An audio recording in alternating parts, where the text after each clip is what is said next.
In July of 1863, the U.S. Army began their siege of the fortified Confederate city of Charleston, South Carolina. Redoubts and batteries surrounded the city.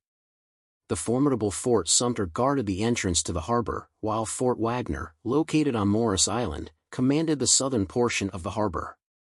That strategic location on the southern edge, however, also left Fort Wagner relatively vulnerable to Union assault. If captured, Fort Wagner would provide the U.S. an opportunity to bombard Fort Sumter and provide access into Charleston Harbor itself, an important step in securing the city that many saw as the birthplace of the Civil War. U.S. forces stormed Morris Island on July 10, 1863. Assisted by a naval bombardment, the troops captured the southern portion of the island, but could not take Fort Wagner when the attack resumed the next day. On July 18, the 54th Massachusetts Volunteer Regiment led a second U.S. assault against Fort Wagner. The Second Battle of Fort Wagner served as the 54th Massachusetts's trial by fire. The all-black volunteer regiment first experienced combat only 2 days prior in a comparatively minor skirmish. The planned assault on Fort Wagner offered the regiment a chance to prove themselves, and their commander, Colonel Robert Gould Shaw, jumped at the opportunity. The 54th's assault on Fort Wagner became the first time the all-black unit fought alongside white troops. In addition, the 54th received the honor of leading the charge. Any regiment approaching the fort would certainly face heavy casualties. Approaching the fort required advancing up a strip of land so narrow only one regiment could attack at a time, preventing U.S. forces from effectively utilizing their superior numbers. The strip also lacked cover, making any attacking force an easy target for the Confederate soldiers defending Fort Wagner. The fort had artillery positioned to repel such a ground attack, with more artillery support coming from nearby fortifications, including Fort Sumter. The layout of Fort Wagner's walls caused additional problems, as they allowed the Confederates to catch their attackers in a crossfire, making it difficult for the 54th to enter the fort. To aid in the attack, U.S. ground artillery and naval guns bombarded Fort Wagner. The barrage lasted 6 hours, killing 8 and wounding 20 in a garrison of 1,700 Confederate soldiers. Unfortunately, the bombardment failed to damage the fort in any significant way and only served to alert the Confederate forces to the planned assault. As a result, the 54th Massachusetts assaulted an intact barricade, filled with readied Confederate troops. Newspaper correspondents later reported on the battle. One correspondent, writing for the Salem Register, wrote, "The men moved steadily amid a buzz and whirl of shell and solid shot, until within some 300 yards of the fort. We could notice the ominous silence that preceded the storm. For a moment Wagner, Sumter, and Johnson were silent, then bang, zip zip, thud, crack went the most terrific discharges of musketry, grape, canister, solid shot, and every description of ammunition into our ranks, over our ranks, and through our ranks." Unable to fire back effectively, the 54th resolved to take the fort with bayonets. Under heavy fire, they scaled the parapet and forced the battle to shift to hand-to-hand combat. However, it quickly became clear that the 54th lacked the numbers and momentum to capture Fort Wagner.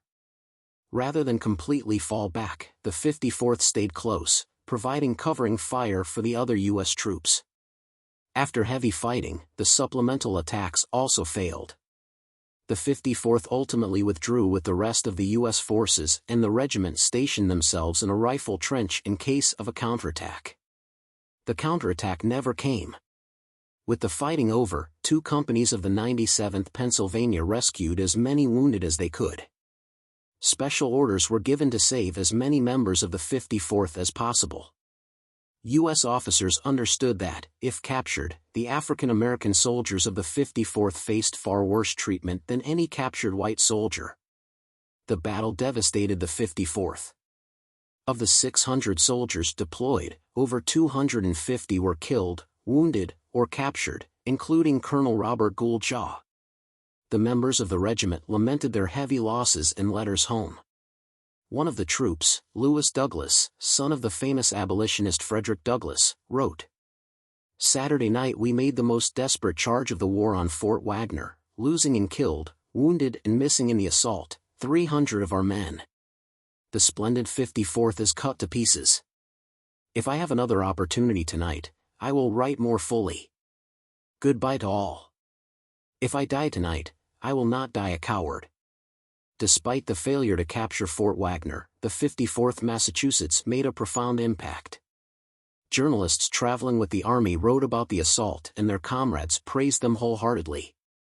General George Strong, a participant in the attack on Fort Wagner, said, "In all these severe tests, which would have tried even veteran troops, they fully met my expectations, for many were killed, wounded, or captured on the walls of the fort." Even the soldiers defending the fort noted that the portion of the assault led by the 54th caused the most destruction. A Confederate officer wrote, "The greater part of our loss was sustained at the beginning of the assault, and in front of the curtain." With the loss of the Second Battle of Fort Wagner, the siege of Charleston slowed to a crawl. U.S. forces kept the fort surrounded for 60 days. The combined pressure of the blockade and constant skirmishing nearby forced the Confederate troops to abandon Fort Wagner. U.S. forces then occupied the fort, allowing for a sustained bombardment of both Fort Sumter and the city of Charleston. For the 54th, the Second Battle of Fort Wagner catapulted them to fame. Storming the walls proved to the doubting nation that African American soldiers could fight. A correspondent of the New York Tribune reported, "It is absurd to say these men did not fight and were not exposed to perhaps the most deadly fire of the war, when so many officers and so many of the rank and file were killed." Public recognitions of the 54th's bravery during the battle continued long after the war ended. William Harvey Carney received the Medal of Honor for saving the 54th's flag when the color-bearer fell. Despite his injuries, Carney protected the flag for the remainder of the battle. The 54th Massachusetts valor at the Battle of Fort Wagner paved the way for more African Americans to enlist.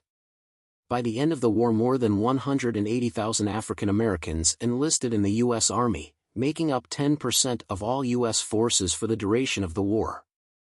Correspondents relayed the 54th Massachusetts' heroism and devotion, even after their defeat.